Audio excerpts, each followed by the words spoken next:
Okay, guys, I'm here today with Dallas Nails. Huge honor for me. Guys, Dallas is a black belt from Rafael Lovato, from white to black belt, and Rafael Lovato and Lovato Senior as well, right? Yeah. Senior was my those first were your coach. two instructors. Yeah. But from white to black belt, and he's a crucifix specialist. And he already have one instruction with us on BJJ Fanatics, all about crucifix and one about deep half guard. So super happy to have you here, Dallas. Yeah. And tell us a little bit, like, how did you start this crucifix journey? Like, everybody says that you were one of the best crucifix people out there in the world, and I'm excited to hear. Well, it's kind of interesting. Like, before I ever started training jiu-jitsu, I watched this show. I think it was on Discovery or something like that. It's called Fight Science, and Rickson Gracie was showing a crucifix on there. And so I was probably like a week or two before I ever started training, but I knew I was going to start. I knew I wanted to. So I'm watching this and I see how he's like doing the move, and I kind of figured it out from like a very like rudimentary, like fundamental level. It's like, oh, he's grabbing the arm with his legs. And so I just kind of put the dots together, and I was terrible at it, but it was in my mind. So from day one, when I started training, that's what was in my head. Oh, so that was before you started jiu-jitsu? Yeah, it was like a week God. or two before. Oh, that's crazy. I just kind of figured it out, and I was like, all right, I'm gonna try to do that to somebody.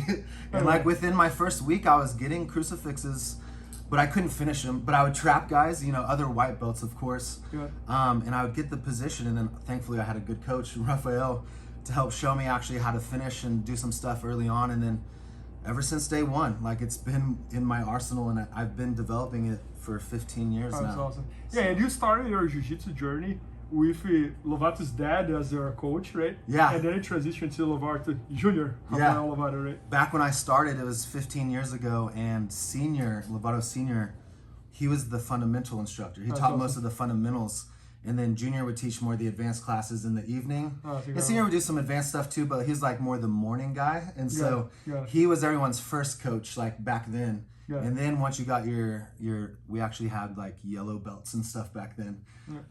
And once you got your yellow belt, which meant you're an intermediate student, you got to go to the advanced class and get with Junior. So. And nowadays, you are one of the main instructors at Lovato School, and you're also open your own school in Tulsa, right? Yeah.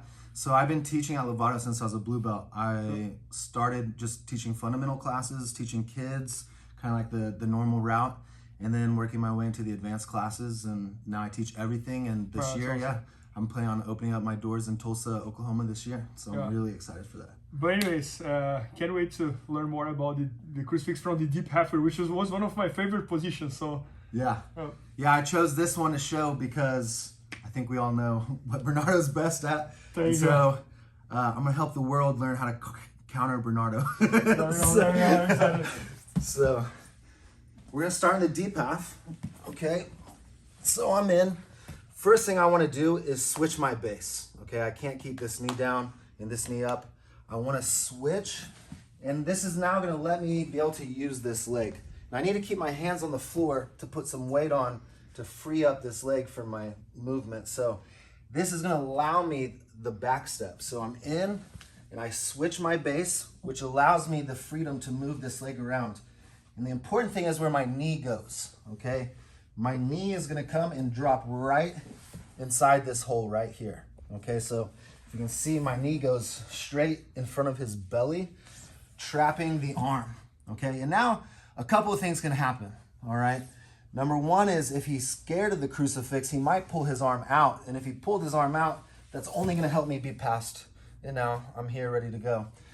Most of the time though, when you're here, guys are gonna wanna start to come up and try to get a sweep. They feel that they have a single leg here.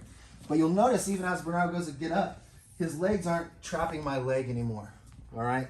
This is gonna allow my leg to be free to sprawl back and trap the arm, okay? From here, I can stay here making my chest to back connection, or I can easily start to dive over, roll through, and now I'm ready for my submission, chokes, arm locks, all the good stuff. So one more time. So you're in the deep half guard. In the deep half, I'm just gonna switch my base, putting my hands on the floor, allowing my knee to come through, and my knee drops right in this hole, okay? From here, I can force the roll. He still has my ankle. The difference is if I lean back, he's gonna let go to come up. Now that being said, he could still have it and I could come through. But I know I'm gonna have to now deal with pulling this leg out. So I kind of prefer to bait them to come up to let my leg free. So I'm in, switch my base, drop in, and I'll just kind of keep my weight off, letting him feel that he has an easy sweep if he comes up. So the second he comes up, now I'm free. Now I'm in, ready to go. Man, that's amazing. So, Dallas, I used to train Marcelo's, so I pretty much got vaccinated about crucifix because everybody would do crucifix. And there was one guy over there, Joe Burgess, that he was really, really good at crucifix. So he would do something similar to what you just showed, but from the Turkish getup. Mm-hmm. So the way you just showed, I had never seen before because you're pretty much switching your base and bringing the knee on. Mm-hmm. And the way that he would do it, he would wait for me to go to the sweep, to the Turkish getup, and he would throw the knee on. Can you try to replicate that? Yeah. So I know exactly what you mean. It's the same move. Well, instead of from here, he would wait for me to do this, and then bring the knee on. Exactly. Well, that's amazing. Nice. It's the same move pretty much, right? But you were chasing the crucifix while on that way, it's me chasing the sweep and the crucifix is counterattacking. I play with that from time to time too. This is just the way, like, I guess I got used to doing it, but I really like that one too. Like, no, and what I heard is that you do crucifix from every single position. Yeah. On every angle, every form, and pretty much that's why I'm excited to share this with you guys. Like, since I've been doing it so long, I just can like see it from everywhere, and so I want to help other people see it from everywhere. Oh, and I heard stories that even when you were blue belt, you were able to get submissions against the black belts and etc. So I'm sure it works. Yeah. So anything else? Nah, I'm excited, and I hope you guys enjoy what I'm going to bring to the table. There you go. So guys, Dallas is shooting this entire structure all about the crucifix no gi. He already have done one with gi, that's already at BJJ Fanatics, and now the no gi version. So very soon it's going to be at bjjfanatics.com. Make sure to check that out. And thanks so much. Appreciate it, Alex. Yeah, thank you. Thank you. Please help me out to grow my YouTube channel. Just click subscribe. And to watch more videos, just click under see more videos. I hope you enjoyed. BJJfanatics.com. Use the promo code YouTubeFaria to get 10% off any instructional video. Improve your jiu-jitsu faster.